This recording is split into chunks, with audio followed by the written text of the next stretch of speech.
Halo semuanya, berjumpa lagi dengan admin si cerpen. Kali ini admin akan membawakan cerita novel dengan judul Gadis Cantik Terpaksa Menjadi Ayam Kampus.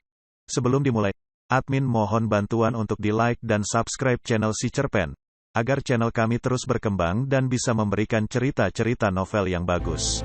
Episode 1. Ayo dong Mel, gak asyik elo gak ikut kita nih. Ini kan hari terakhir ujian nasional, harusnya kita rayakan dengan kebebasan Mel. Ajak teman-temanku satu geng di SMA swasta di Jakarta. Gimana ya, kan kita belum tentu lulus. Nanti aja deh perayaannya. Jawabku ragu. Ya pasti lulus lah, kalau gak lulus, kita godain kepala sekolahnya, ya gak guys? Hahaha, ujar teman-temanku bersorak.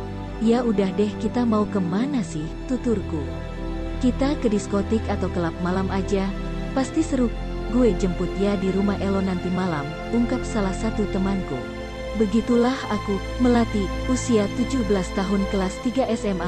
Aku memang memiliki teman-teman yang suka hura-hura. Mereka juga suka bergaya di media sosial. Penampilan mereka juga cenderung berani menampilkan pakaian yang minim dan terbuka. Seragam sekolah pun sering ditegur guru karena memakai busana ketat. Sedangkan aku dikenal sebagai perempuan manis dan populer di sekolahku. Aku banyak disukai lawan jenis baik senior, junior, hingga teman sebaya. Sejumlah guru juga menunjukkan suka padaku, misalnya guru komputer atau guru olahraga. Wajar saja, kulitku putih, rambutku panjang sebahu, tinggiku cukup semampai 165 cm. Lalu aku juga memiliki tubuh yang langsing dan seksi. Aku juga tergabung dalam ekstrakurikuler pemandu sorak, sehingga memakai busana minim memang sudah biasa. Aku memang tergabung dalam geng remaja dengan anggota yang cantik dan seksi. Namun untuk urusan prestasi akademis, kami bukan jagonya. Sejauh ini, meski aku memiliki kesan yang negatif seperti itu, namun aku masih berusaha menjaga norma kesopanan dan sosial. Aku mencoba untuk mempertahankan keperawanan meskipun berkali-kali berganti-ganti pacar. Tibalah saatnya, malam hari, teman-temanku menjemputku di rumah. Oh ya, aku merupakan anak dari keluarga yang biasa saja, bukan orang kaya. Ayahku hanya seorang sopir taksi, ibuku memiliki toko sembako di rumah. Sehingga, untuk biaya pendidikan atau untuk makan sehari-hari masih tercukupi namun tidak bermewah-mewahan. Orang tuaku memiliki 3 orang anak. Aku kakak tertua alias sulung, adik-adikku laki-laki dan masih SMP dan SMA. Mungkin karena sibuk dengan urusan masing-masing, keluargaku bukan keluarga yang rukun ngobrol di meja makan saling cerita apa kejadian sehari-hari. Sehingga kami semua di rumah saling cuek, hanya bertegur sapa seadanya. Begitu juga ketika aku pergi bermain bersama teman-temanku, dan siapa saja teman-temanku. Orang tuaku cenderung memberikan kebebasan untukku asalkan tetap pulang ke rumah dan memberi kabar. Setelah berdandan rapi dengan mini dress warna maron dengan lengan terbuka, teman-temanku menjemputku. Kami berenam, dan salah satu dari kami, Susan, memiliki mobil dan anak orang kaya. Kehidupannya benar-benar glamor dan tinggal di perumahan mewah. Orang tuanya pengusaha batu baru dan lebih sering berada di luar negeri, sehingga Susan sering kurang perhatian. Susan juga lebih parah dari aku, karena dia bola-balik berganti pacar dan sampai bebas menginap di kamarnya.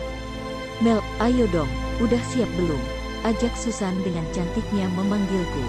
Ayahku belum pulang, ibuku masih sibuk di toko, baru tutup jam 9 malam. Lalu aku keluar rumah, dan berpamitan pada ibuku. Bu, aku berangkat dulu ya, biasa deh, mau main sama teman-teman, sahutku dengan ceria. Ya udah hati-hati ya, ujiannya udah selesai kan? Ungkap ibuku sambil melayani pembeli. Udah dong bu, makanya udah bebas, daak ibu, sahutku. Ayo Girs, gue udah siap, ujarku langsung mengambil posisi di mobil Susan. Sepanjang perjalanan di mobil, topik yang kami bahas tak jauh dari gaya busana, cowok, parfum terbaru, makeup, musik, dan banyak hal.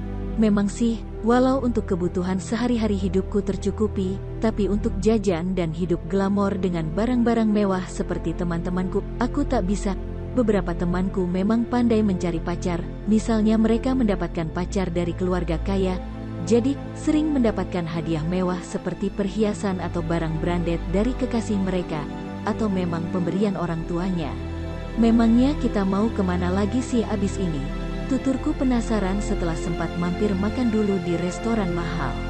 Jam tanganku kini sudah menunjukkan pukul 7.30 malam. Kami ternyata menuju sebuah diskotik atau kelab malam di kawasan selatan Jakarta. Suasana lampu kelap-kelip khas diskotik menyambut kami. Jujur ini baru kali pertama untukku datang ke tempat ini. Benar-benar pengalaman pertama untukku. Hai Susan, Andin, Sila, dan ini gue lupa, Mei ya. Tutur para remaja pria tampan dan tajir menegur kami. Mereka, pria tajir dan keren teman-teman Susan, dan sudah kenal juga dengan teman-temanku yang lain. Memang sih, mereka semua ganteng dan terlihat memakai barang-barang mewah, tentu membuatku sedikit minder. Susan, kenalin dong yang ini. Boleh juga nih, cantik, manis, mau dong gue masih jomblo, kata salah satu cowok keren dengan tatapan mata player atau playboy, namanya Aldi. Iya, ini teman gue juga. Cantik kan? Namanya Melati. Oh ya Mel, ini Aldi. Sultan tajir deh keluarganya. Hahaha, ujar Susan berusaha menjodohkanku. Jam terus berlalu sampai malam.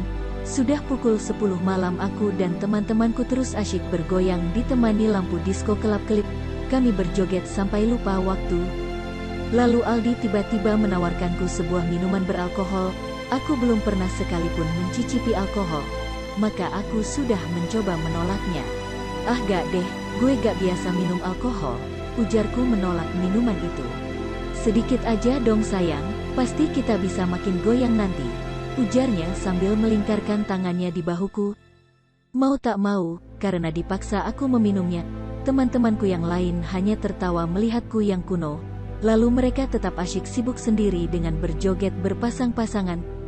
Tak lama setengah jam setelah itu, kepalaku pusing, tubuhku keringat dingin. Lalu Aldi membawaku ke suatu ruangan. Aku sebetulnya masih sadar namun hanya pusing saja, mungkin tak biasa minum alkohol. Lalu aku tersadar bahwa aku di ruangan bersama Aldi yang sudah menatapku dengan tatapan seolah ingin menerkamku. Aldi, apa-apaan sih ini? Ini di mana? Jawabku agak berteriak. Udah, santai aja. Gue naksir Elo sejak awal. Mulai saat ini, gue mau jadi pacar Elo ya, kata Aldi merayuku. Dia kemudian terus melancarkan aksinya sampai aku lemah dan tak berdaya. Sebetulnya aku juga memang naksir Aldi, ganteng dan tajir. Jadi biarlah, aku ikhlas dan pasrah saja. Apalagi aku yakin, jika ada apa-apa, Aldi pasti bertanggung jawab. Dan malam itu juga terjadilah semuanya itu. Semua yang sudah aku pertahankan selama ini, norma sosial itu akhirnya runtuh juga.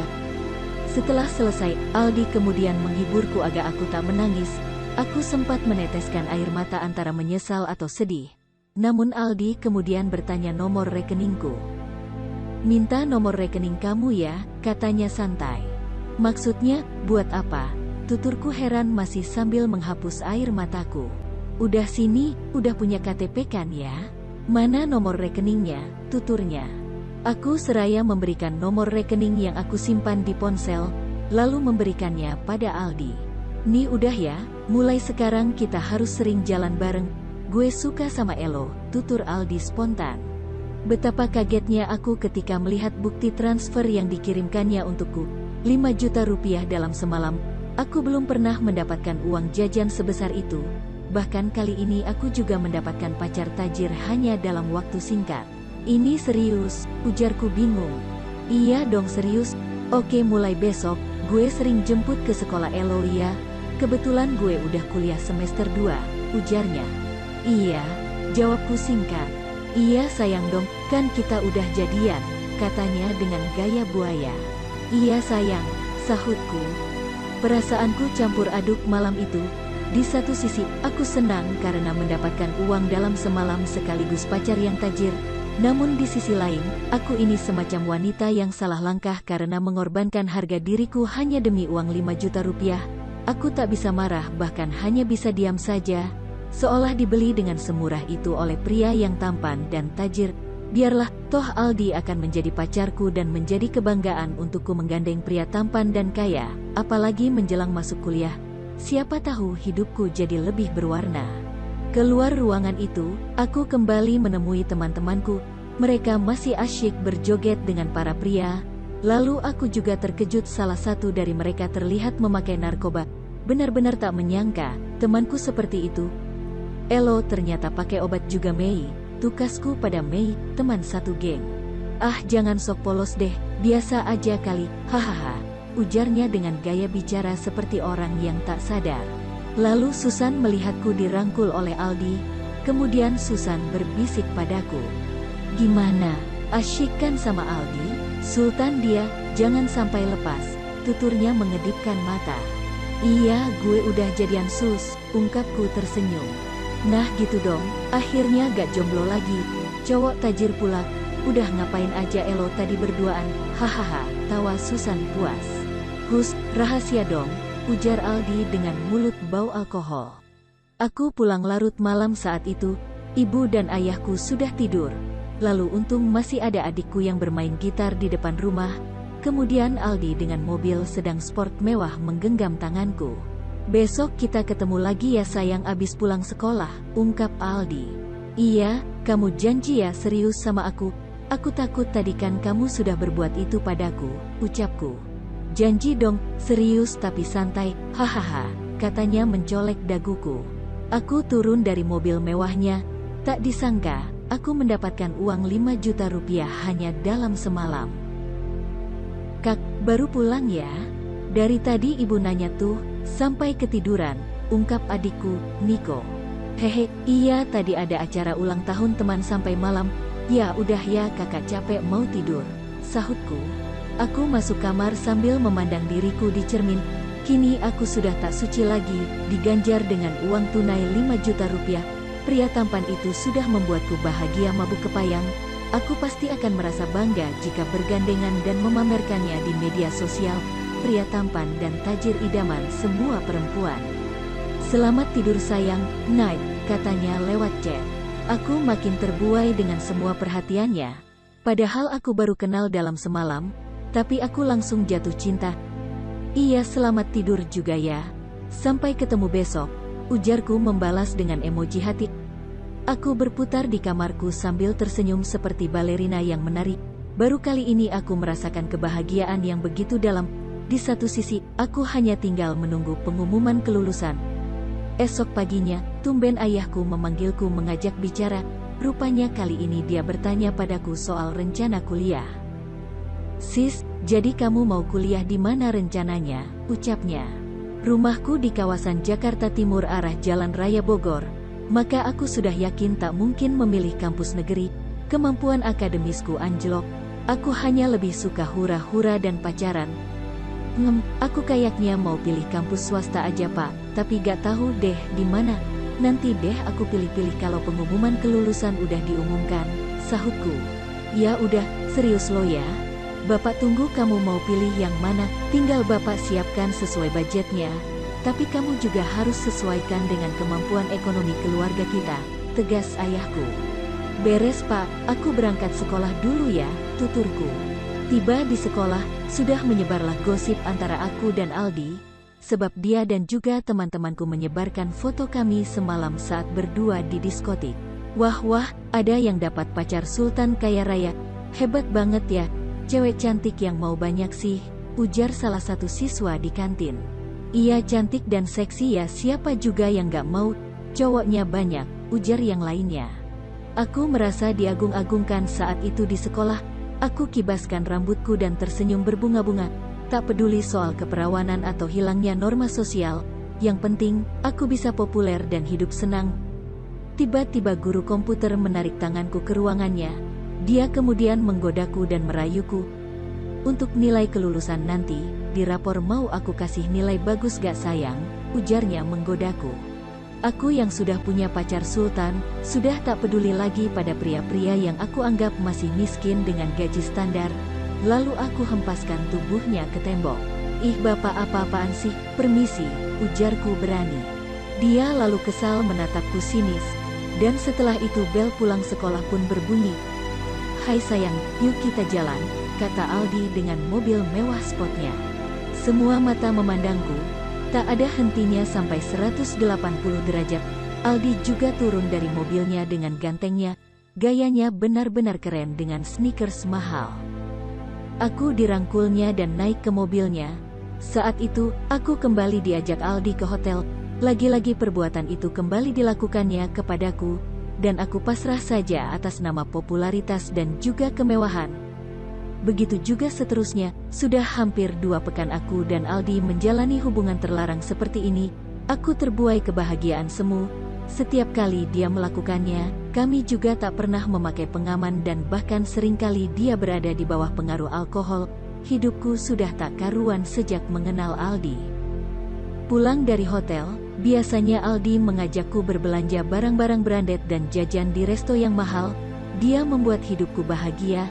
Sampai akhirnya ibuku sempat curiga dengan kalung dan tas yang aku dapatkan. Mel, ibu mau tanya, kamu punya kalung emas dan tas bagus itu dari mana, Mel? Jawab yang jujur sama ibu, ucap ibuku heran. Ah ibu, itu kado dari teman-teman jelang aku lulus. Jadikan kita mau perpisahan, saling tukar kado. Teman-temanku kan orang kaya bu. Memangnya kita hidup begini-begini aja, ujarku kesal. Kok kamu ngomongnya begitu sih? Kita ini harusnya bersyukur masih punya uang, penghasilan. Banyak yang masih hidup susah di bawah kita. Ibuku terus mengomel. Ah udah bu, ibu bawel. Pokoknya aku sekarang mau pergi main dulu ya. Udah dijemput tuh, sahutku menunjuk mobil Aldi di depan rumah. Ibuku bingung karena aku dijemput mobil mewah, dan pria yang menjemputku juga tampan. Namun memang, dengan gaya sultan, Aldi kurang begitu ramah sikapnya pada ibuku, cenderung cuek dan kurang sopan. Siapa sih itu? Kok ibu baru lihat? Tutur ibuku di teras. Itu pacarku bu, anak orang kaya. Ganteng kan? Gak salah deh aku pilih cowok, ucapku bangga. Halo tante, gaya Aldi melambaikan tangannya dari jauh. Ibuku hanya bisa geleng-geleng kepala melihat sikapnya. Saya ajak melatih jalan dulu ya tante, katanya dengan tertawa-tawa. Jangan lama-lama Mel, jangan pulang malam-malam, tukas ibuku tak suka pada Aldi. Ah ibu, biasa aja kali, sahutku. Ini pergi yang kesekian kalinya bersama Aldi ke hotel, dan selalu kami melakukan hal itu lagi dengan tanpa perasaan beban atau bersalah. Tak terasa, besok pengumuman kelulusan akan diumumkan. Di satu sisi, aku sangat yakin bahwa aku lulus, dan aku akan segera masuk kuliah. Hidupku akan makin bahagia pastinya nanti, jadi anak kuliahan dengan didampingi pacar ganteng dan tajir. Tak ada yang bisa mengalahkan pesonaku. Terima kasih telah menonton cerita novel yang dibawakan admin si Cerpen. Cerita ini bersambung ke episode berikutnya. Jangan lupa untuk like dan subscribe channel si Cerpen, agar channel kami terus berkembang.